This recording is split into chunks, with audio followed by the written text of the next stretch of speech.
have no. Their names never, their duties are nowhere defined in the regulations. But yet to them comes danger in many forms. Problems demanding the greatest finesse and ingenuity to solve, and harder work than many salaried persons are ever called upon to perform. Without them, the Foreign Service as it is today could scarcely exist.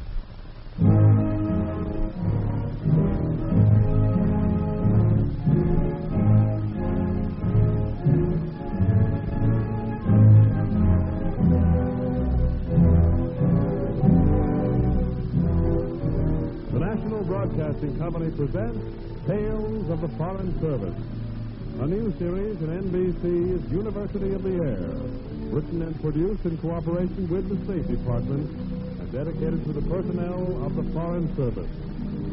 The material used in this series is based upon the confidential files of the State Department, much of it never before released to the public.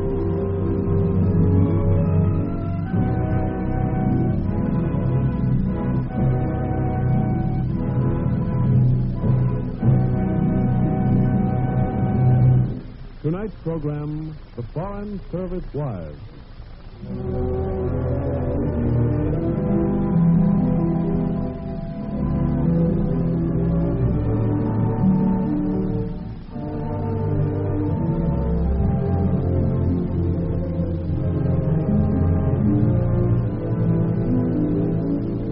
Yes, they're anonymous, these Foreign Service wives.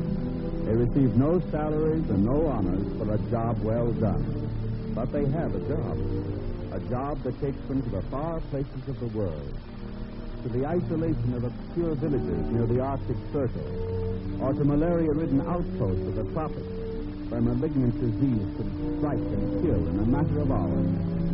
It's a job that calls for the utmost ingenuity in living without the amenities of civilization. It calls for hardihood and for courage to face long hours of monotony, or the sudden dangers that lurk in 100 forms, hidden and ready to strike.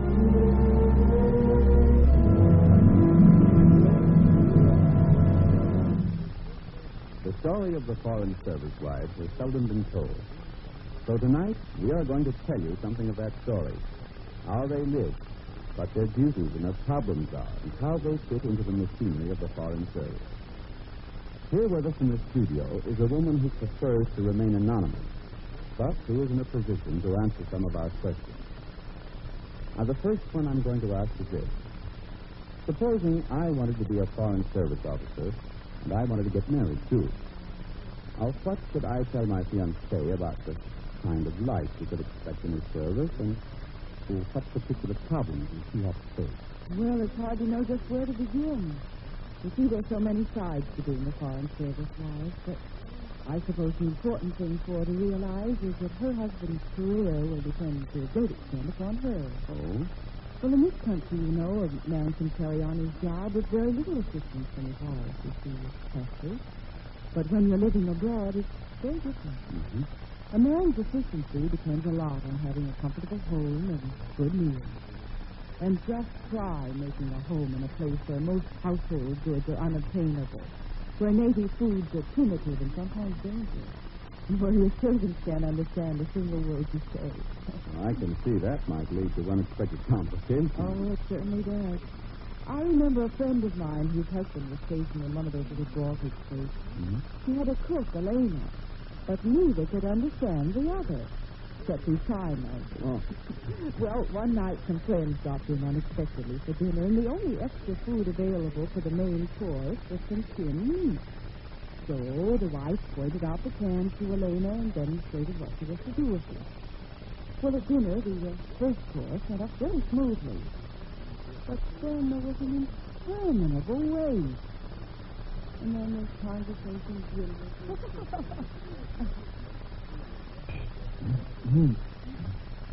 Are you sure Elena understood you, Marge? Of course I am, dear.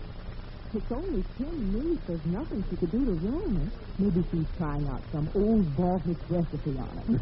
The time it takes 10 hours to fix. Well, could she possibly have gotten hold of something else? Oh, no. I pointed out the cans myself, and there was no other food on that shelf. Oh, I'm sure it... Oh, glass is coming. Uh-oh. Trouble. What's the matter, Elena?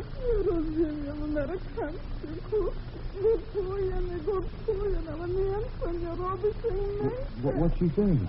I don't know. But we may as well see what she's done. Put it down, Elena.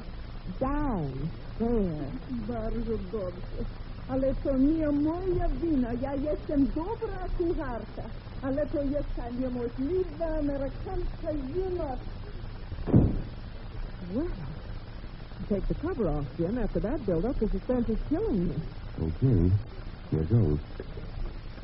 Well, that looks all right. Nice round meatballs and a delicious-looking sauce.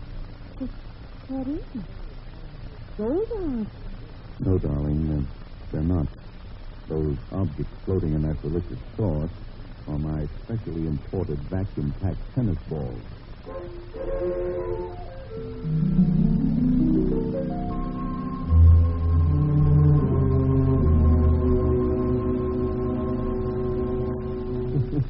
Well, how did that happen? Well, the vacuum-packed tennis balls were on the same shelf as the canned meat. Oh. And it didn't occur to the wife that Elena could mix them up. And that's why it's so important that a wife learn the kitchen language of any new country she's stationed in. That is, if she's going to do a job properly. That's one thing I tell my future wife, then. Learn the kitchen language or take the consequences. That's right. The consequences being anything from boiled tennis balls to a string bean shortcake. Huh? Yes, that really happened to another friend of mine in Rome. You see, the words for strawberries and beans are very much alike in Italian. Oh. And the poor wife mixed them up when she was ordering a formal dinner in honor of the ambassador. Well, at least he got something new in the way of a dessert. Yes, he did. Oh, and then there was another wife. Oh, but you really couldn't blame her. Why? What happened to her? Well, when her husband was stationed in Berlin, he had a friend in Vienna who had two wonderful Chinese houseboys. Mm-hmm. He needed a servant, and the houseboys highly recommended their cousin. He was also Chinese. And after considerable difficulty with the German government over a visa, the cousin finally arrived in Berlin. And the next morning, the wife started into... Now, Avon, here's what we want for breakfast. 太太，对不起啊。 Breakfast? 说什么 Darling, let me. Breakfast.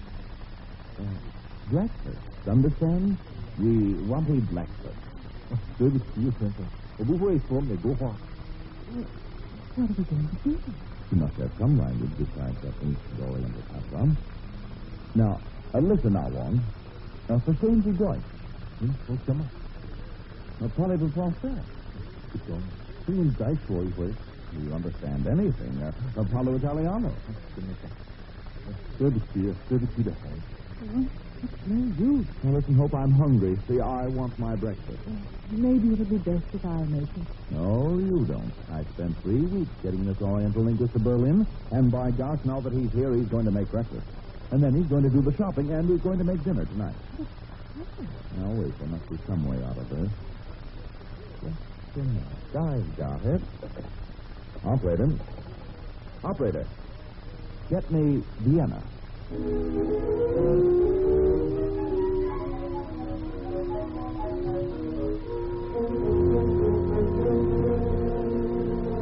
Arnold, is that you? Put one of your houseboys on the phone, will you? Never mind why, I'll explain later. Just put one of them on. Either of them. This is Tom speaking. Tom, did you know your cousin doesn't speak a word of English? Yes, it is a matter of great regret to him that he is ignorant of so ancient and honorable language. But he doesn't speak German, nor French, or Italian either. Alas, no. He speaks only Chinese. But that he speaks with a beauty that has caused his ears to marvel. But I don't know any Chinese, beautiful or otherwise. Doubtless, Awan will learn English in time. In time?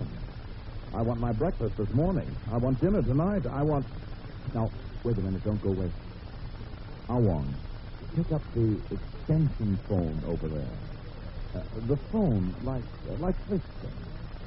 That's right. Now, listen, Tom. Awang is on the extension phone. Please tell him what I want for breakfast. First off, I want orange juice. Awan, 突然说说出来我们这只哦，发现这条水准备好了。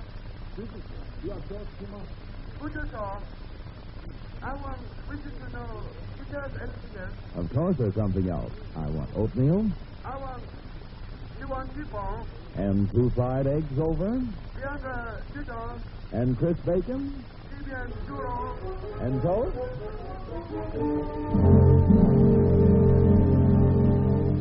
As I say, it really wasn't that poor woman's fault that she didn't speak kitchen Chinese, but it just goes to show you what can happen in the Foreign Service.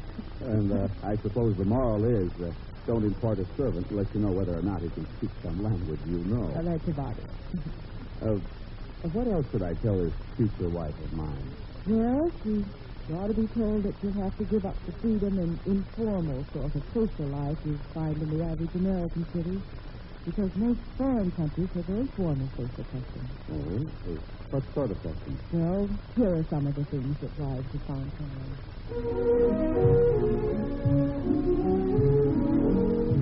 It's almost impossible to give an informal dinner.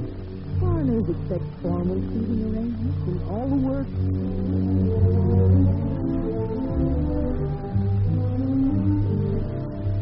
Everybody in the diplomatic set has a fixed social position, and you have to treat them in accordance with their social importance, not with whether or not you happen to like them.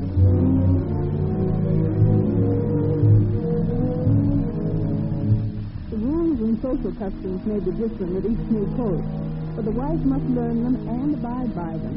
If you don't play the game according to the rules, you'll injure your husband's career. You mustn't do your own housework, even if you want to and can't afford a staff of servants.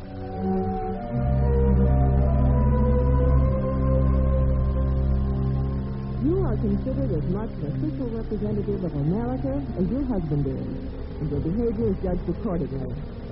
The husband of one of my friends received an angry call from a representative of the government to which he was accredited. What can I do for you, Senor Morales? It is a very delicate matter, senor. It concerns your wife. What about my wife? She was seen on the street yesterday wearing only her pajamas. That's impossible. My wife doesn't even own a pair of pajamas. I saw her myself, senor. Now, wait a minute, sir. What was there? No. Yes, I remember. It was her slacks. Yes, They're like trousers. Lots of women wear them in America. that may be. But in this country, the people will think they are pajamas, and they will be shocked. Already there is much talk. If you are wise, senor, you will advise your wife to wear her slacks only instead.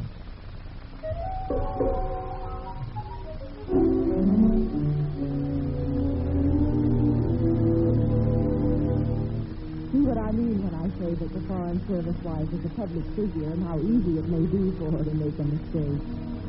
Another aspect of this that makes her life difficult is the fact that anything she says is considered an official expression of American opinion, with the result that there are many topics she can't bring into a general conversation at all. Politics, for instance, are strictly taboo, and take a case like that of a wife who may feel very violent. I tell you, Jim, that Mr. Smith is a crook if I ever saw one. And I think you're making a big mistake having anything to do with him.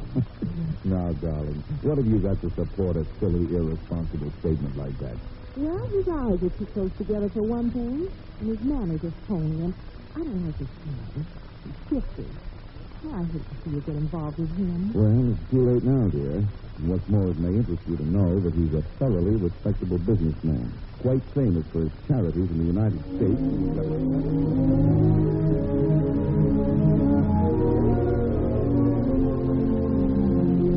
Now, that's all right in the privacy of your own home. But if the subject comes up in public, you'd probably hear something like this. I'll tell him I'd bet Mr. Smith's a crook if I ever saw one. His eyes are too close together and too shifty. Oh, no, you're quite wrong, Daddy. He's a splendid businessman, and he's quite famous for his charities in the United States.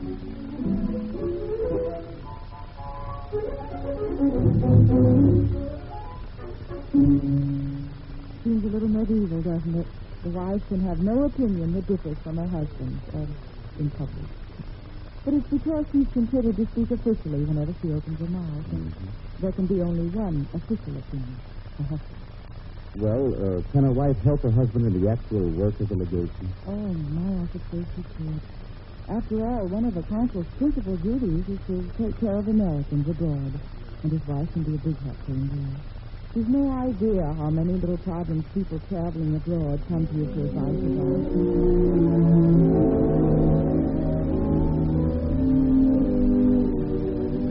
I wonder if you could tell me where the best place is to get some clothes. My trunk hasn't arrived, and I picked it up.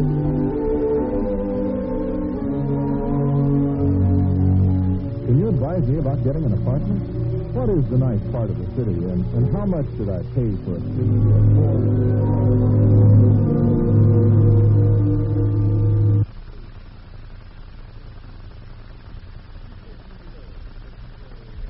Can you recommend a good restaurant? I've tried so many of them and they're proved simply.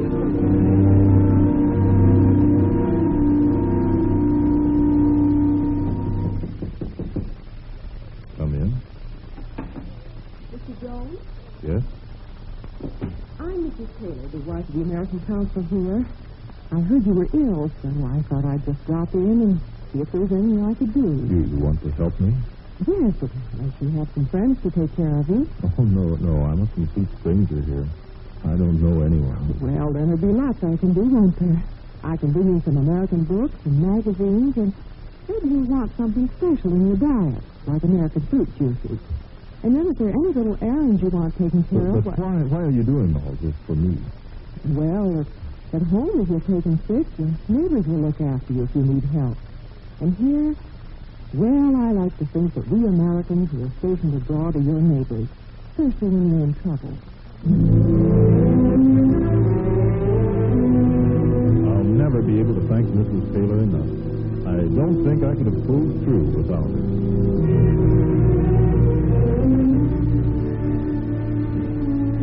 Yes, there are always a lot of ways in which a foreign service wife can help her husband, because her job is so often the same as his, service.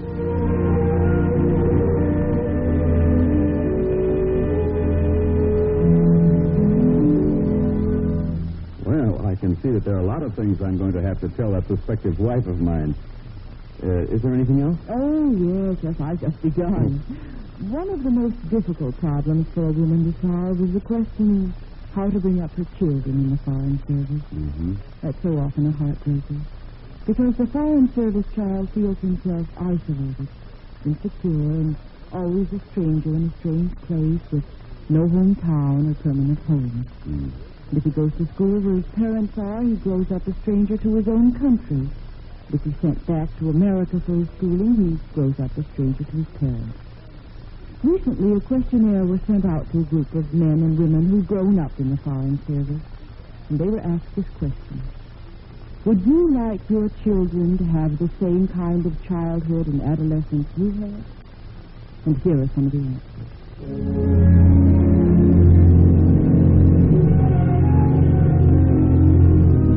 No.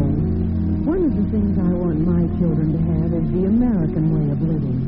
Going to public school, doing all the things American boys and girls do that I've missed.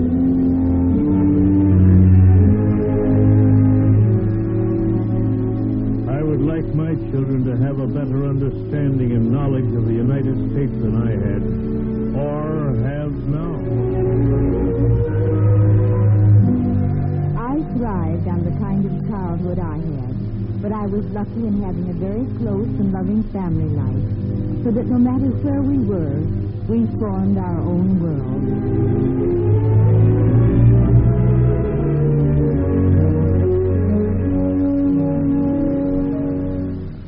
Most foreign service wives have found the only possible compromise for an insoluble problem: to make up in close family ties for what the child misses in a permanent home, and to do what they can to maintain his Americanism during long residence in foreign countries.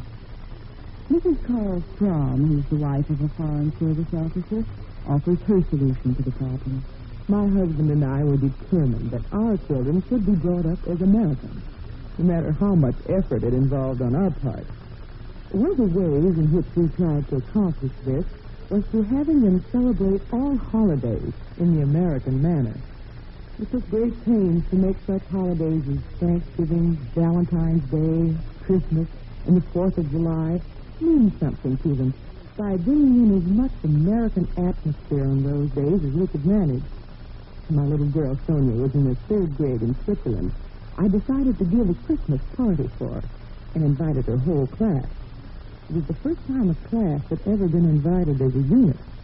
At first, the children were very shy and quiet, but eventually they relaxed under the spirit of the old-fashioned American Christmas, which isn't celebrated in Switzerland, except as a religious holiday. I like to think our children learned a little about the American Christmas that year, and I like to think the Swiss children learned about it, too. One of them wrote a composition about the party at school. It went something like this.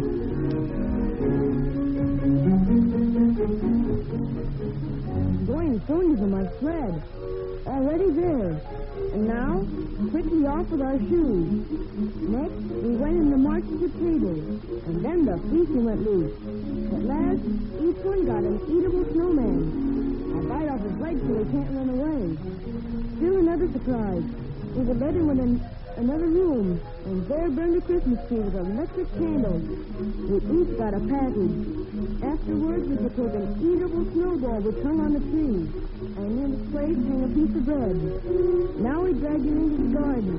There we planted it in the snow. But the bread, the birds could have. Sounds like a nice party, but kind of pathetic, don't you think? Yes, I agree with you. Doesn't seem quite fair, does it, to bring up children away from their own senses? No, it doesn't.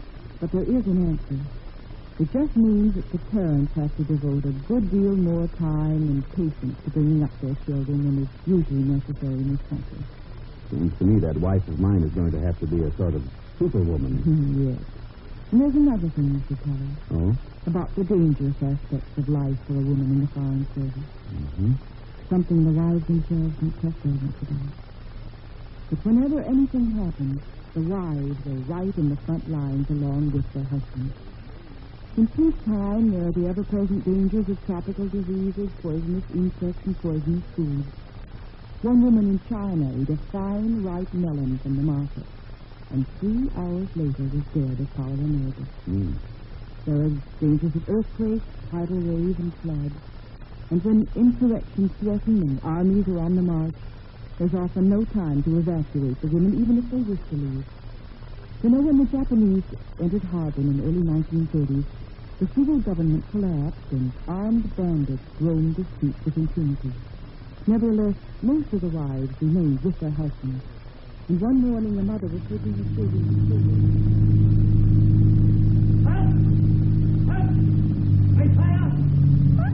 Mommy, the bandits were guns. Don't stop, driver. Go on. They shoot us dead, Missy. I thought.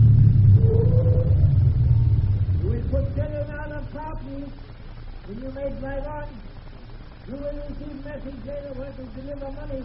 Stay where you are, children. Driver, go on. Put the children out, all right? Shoot. Driver. You shoot us, Missy. You shoot us The dead. children. Help! Help, police! Kidnappers! Help! Help!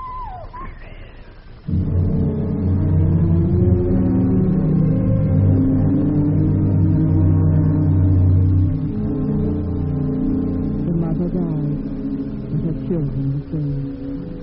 Her cries had raised the alarm, and the bandits fled. It was murder in broad daylight, but the foreign service wives only set their chins more grimly and remained at their post.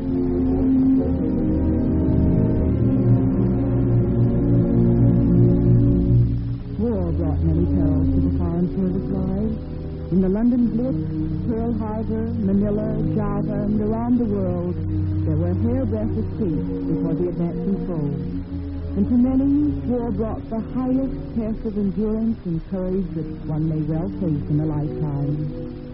The long months and years of slow starvation in an internment camp, where a mother's agony was not because of what was happening to her, but of what malnutrition boredom and despair were doing to her children.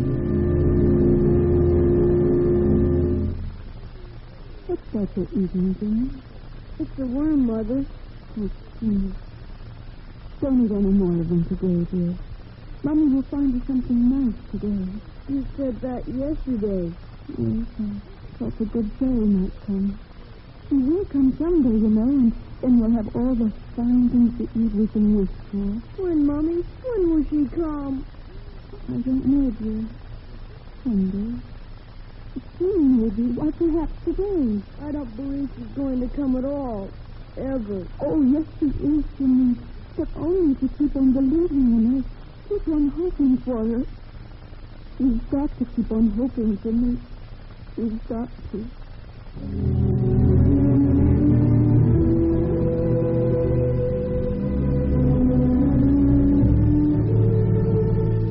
War brought stern tests to the women of the Foreign Service, and the women were not found wanting. At times, they could only wait and endure. Sometimes, though, they could help in more active ways. When the heroic army in Greece was finally broken, though still fighting, and the Germans and Italians occupied Athens and much of the country, the American wives at the legation did what they could for the remnants of the Greek army. And one day, as an American wife was shopping at a flower stall, it was said, "Tell me something, Sanders. Yes, ma'am. We formed a bandage circle at the legation to help care for the wounded in the hospital. Yes? It occurred to me that there might be wounded soldiers who needed bandages and supplies more than those in the hospital. Yes. You understand? You mean the unit still fighting? Yes. Well, If we knew where to deliver the supplies, you can deliver them to me. But how did you know about me? I didn't. I only knew that 3 of your sons were killed in the war. I knew I could trust you to help if you could. Yes. I will help you to help my people. Tell me, would it be of any value to your government to know how many German officers are being killed here? By sabotage? Sabotage, accident, everything. Yes. Yes, I'm sure that sort of information is valuable. But how do you know? When a German officer is killed, they order a wreath for his grave. I supply the wreath. You see them over there. 7 of them today. Every day I tell you how many wreaths, huh? That's splendid. I'll ask my husband, but I'm sure it's information he needs. How did they die? Do you know? No. It may have been a plane crash. It may have been sabotage. Who raised the Greek flag over the Acropolis between the German and Italian flags? Yes. The Germans did that. The Germans? Why? They hope to make us forget they have stolen our country and murdered our people. Fools. Do you know what we call those 3 flags? The Greek flag between the Italian and German flags? No. We call it Christ between the seas.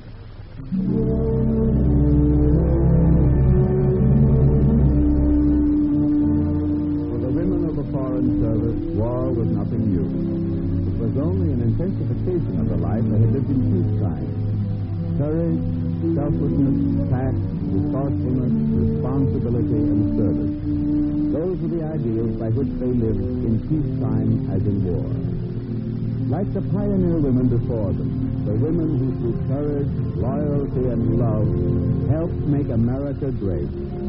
So these women, in small and unsung ways, have helped to keep us from war.